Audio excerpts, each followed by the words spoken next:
सीताराम। आप सभी साधकों को आज मैं यहाँ पर लाइव आया हूँ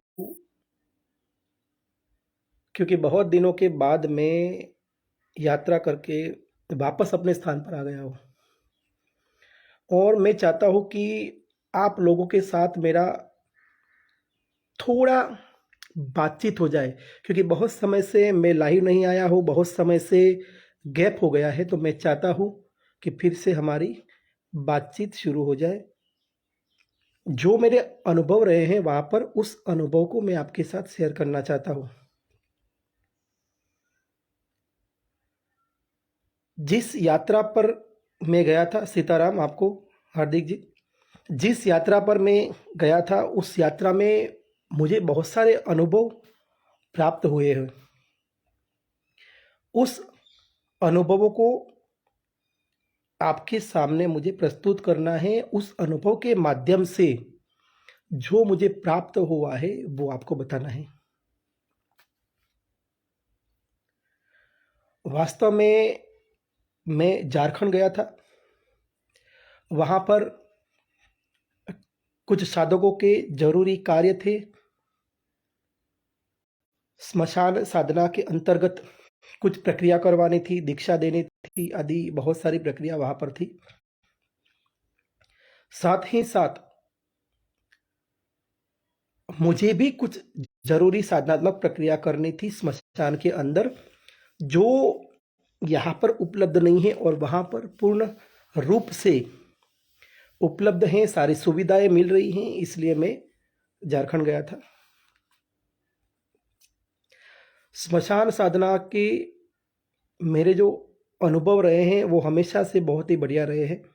जब मैं अपने गुरुदेव के साथ जब मैं अपने गुरुदेव के साथ स्मशान साधना के लिए गया था, जब रात्रि के 2-2:30 बजे थे, और उस समय मैं अपने श्री गुरुदेव श्री मनोज भाई लोधा जी, राजस्थान नाथ द्वारा वाले, जब पहली बार मैं उनके वहाँ गया था, और उस पहली बार में ही हम रात्रि को 2:30 बजे वो हमें स्मशान में ले गए थे, क्योंकि वहाँ पर भैरव स्तोत्र का अनुष्ठान करना था और साथ ही साथ वहाँ पर भैरव जी को भोग लगाना था। भैरव जी को साधना के अंतर्गत बहुत सारी प्रक्रिया वहाँ पर करनी थी।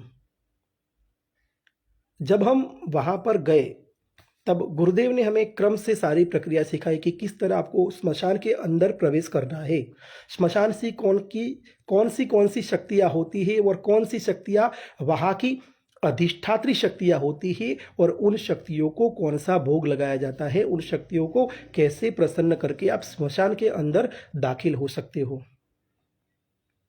उसके बाद वहाँ पर जो स्मशान का जो मतलब जहाँ मुर्दे जलाते हैं, वहाँ पर पूरा विधि विधान से सारी चीजें रखी गई, यंत्र बनाए गए, और उसके ऊपर जब प्रक्रिया की गई तब मेरा जो अनुभव मैंने देखा था कि सारा वातावरण बदल गया, सारा माहौल बदल गया, चारों तरफ सन्नाटा सा गया, और जैसे एक गंभीर वातावरण कैसा होता है उस प्रकार का वातावरण का निर्माण हो गया, और बहुत ही बदबू भरी स्मेल आने लगी, जैसे कोई मुर्दे जल रहे हो, जबकि वहां पर कोई मुर्दा जल नहीं रहा था। जबकि वहां पर जब हम प्रवेश करे थे तब किसी भी प्रकार की सुगंध दुर्गंध नहीं आ रही थी, किसी प्रकार का कुछ भी माहौल नहीं था। जब ये अनुष्ठान किया गया, जब ये गुरुदेव के द्वारा आह्वान किया गया, साधना की गई, तब ये प्रक्रिया शुरू हो गई। मतलब कि मुर्दे की दुर्गंध आने लगी। कुछ समय बाद हलचल होने लगी कि आसपास कोई है, ऐसा महसूस होने लगा। उसके बाद जब ये कार्य संपन्न हुआ और वो सारी प्रक्रिया को विसर्जित किया गया, तब उसी समय वो खुशबू भी चली गई, वो दुर्गंध भी चली गई, और वो सारी प्रक्रिया फिर से वही नॉर्मल बन गई। तो ये जो अनुभव है, यही हमें साधना में आगे बढ़ाते हैं। ये अनुभव सबसे महत्वपूर्ण है। देखिए, बहुत सारे साधक साधना करते हैं और साधना के क्षेत्र में जब उनको किसी भी प्रकार का अनुभव नहीं होता है तब वो निराश हो जाते हैं, तब वो हताश हो जाते हैं और अपनी साधना छोड़ देते हैं। मगर मेरा उन सभी साधकों से ये कहना है कि आपको अपनी साधना नहीं छोड़नी चाहिए। अनुभव साधना में मैटर करता है, ये बात मैं बिल्कुल मानता हूं कि अनुभव से साधना ज्यादा स्ट्रांग होती है। मगर सबसे बड़ी बात तो ये है कि आप साधना करते रहोगे करते रहोगे करते रहोगे तभी तो आपको अनुभव होगा ना।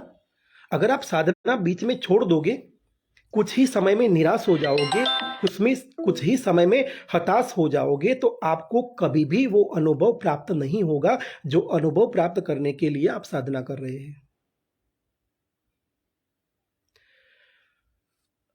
तो मैं अपनी बात कर रहा था कि जब मैं झारखंड गया तो वहाँ पर भी मैंने भैरव जी का अनुष्ठान किया, उनका मंडल बनाया। मंडल बनाने के बाद जब मैं सारा पूजा आदि प्रक्रिया किया, तब वहाँ पर तुरंत काला कुत्ता आ गया, जो कि हर बार ये घटना मेरे साथ घटित होती है। जब भी मैं स्मशान पूजा में जाता हूँ, चाहे उस एरिया में कुत्ते हैं या नहीं है, चाहे उस जगह पर कोई कुत्ता है या नहीं है, मगर वहां पर काला कुत्ता आता है, आता है, आता ही है।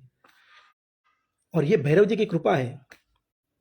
जब हम मंडल बनाकर पूरी प्रक्रिया के साथ विधि विधान से जब स्तोत्र का पाठ करते हैं, जब हम मंडल बनाकर पूरे विधि विधान के साथ हम जब साधना की शुरुआत करते हैं, तब उसी वक्त सारा वातावरण बदल जाता है। और मैं ये महसूस नहीं करता, मेरे साथ जितने भी लोग आए होते हैं या जिन साधकों को मैं स्मशान में लेकर जाता हूं, उन साधकों का भी यही अनुभव रहता है।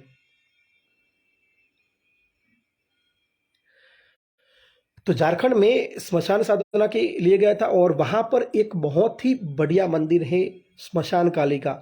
मतलब कि जहां पर स्मशान है तो पीछे के बाग में स्मशान है और आगे के बाग में स्मशान काली माता का मंदिर है। मैंने उसका एक वीडियो भी अपने रील में डाला हुआ है।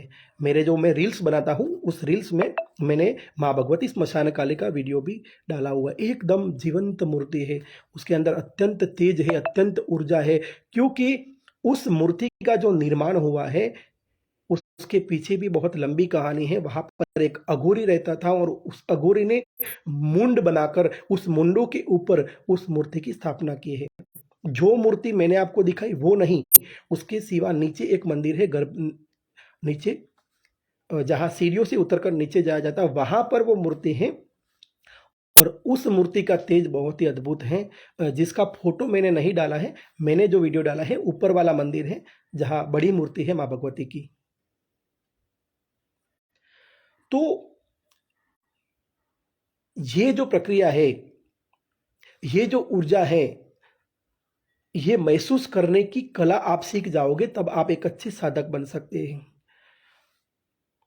वास्तव में तंत्र क्या है? तो वास्तव में तंत्र ये है कि संसार में जितनी भी ऊर्जाएं निकल रही हैं, संसार में जितनी भी ऊर्जाएं व्याप्त हैं, जो भी ऊर्जाएं चलयमान है, उस ऊर्जा को अनुभव करने की कला आपके अंदर आ जाए, उसी को ही तंत्र कहते हैं। अगर वो कला आपके अंदर विकसित नहीं हुई है, तो वो कला विकसित करना ही तंत्र का सबसे बड़ा उद्देश्य है। इस बात को याद रखना मेरी। उस कला को विकसित करना है हमें। और वो कला कैसे विकसित होगी? तो वो कला साधना के माध्यम से विकसित होगी, वो कला ध्यान के माध्यम से विकसित होगी, वो कला आपको आपके गुरु के द्वारा बताई जाएगी। और इसीलिए गुरु परंपरा का महत्व है। अब मेरे दूसरे अनुभव बता रहा हूं कि जब मैं झारखंड था, तब एक साधक आया हुआ था कर्ण पिशाचिनी साधना के लिए मेरे पास। देखिए, मैं किसी को नीचा दिखाने की कभी कोशिश नहीं करता हूँ और मैं भी चाहता हूँ कि लोग मेरा भी उतना ही सम्मान करें, मैं जितना उनका सम्मान करता हूँ। मैं किसी की कोई भी पोस्ट पर गलत कमेंट नहीं करता हूँ, ना ही मैं कभी किसी को ये बताता हूँ कि मुझे सबसे ज़्यादा आता है और उससे कम आता है। सब अपने क्षेत्र में सब अपने क्षेत्र के खिलाड़ी होते हैं, सबको सब कुछ आता है। तो सबको अपने हिसाब से सबका सम्मान करना चाहिए।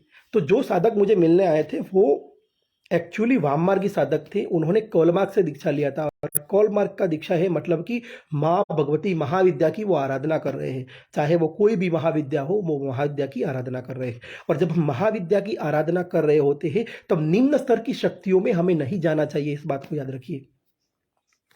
जहाँ भगवती को स्वयं आप सिद्ध करने जा रहे हो, जहाँ भगवती को आप स्वयं साधने जा रहे हो, जिनके साथ आप सानिध्य बनाना चाहते हो, तो उसे छोड़कर आप निम्न स्तर की साधना क्यों करेंगे, वो बताइए मुझे। कर्ण पिशाचिनी एक सबसे निम्न कोटि की साधना है और वो निम्न कोटि की साधना आप क्यों करेंगे जबकि आप स्वयं माँ भगवती के आराध्य हैं, आप कौलिक हैं, आप शाक्त हैं। तो वो साधक मेरे पास आया था, तब मैंने उसको कुछ बातें बताई, जो मैं बातें आपको भी बताने जा रहा हूं कि कर्ण पिशाचिनी साधना कोई साधारण साधना नहीं है और उस साधना में किसी भी व्यक्ति को नहीं पढ़ना चाहिए मेरे हिसाब से, क्योंकि कर्ण पिशाचिनी साधना वो साधना है जिसमें आपको गंदा रहना पड़ेगा। और कोई व्यक्ति ये बोलता है कि कर्ण पिशाचिनी की सात्विक साधना होती है, दक्षिण मार्गी साधना होती है, इसमें ऐसा कुछ नहीं होता है, उसके साथ दूसरी साधनाएं कर सकते हैं, तो ऐसी कोई भी कर्ण पिशाचिनी सिद्ध नहीं होती है। कर्ण पिशाचिनी केवल और केवल वाम मार्ग से सिद्ध होगी, स्मशान में सिद्ध होगी, अघोर मार्ग से सिद्ध होगी। कोई भी सात्विक तरीके से कर्ण पिशाचिनी सिद्ध हो नहीं सकती है, क्योंकि कर्ण पिशाचिना का ऐसा कोई स्वभाव नहीं है कि वो आपको सात्विक तरीके से सिद्ध हो जाए, क्योंकि जो गंदी है उसको गंदा ही पसंद है।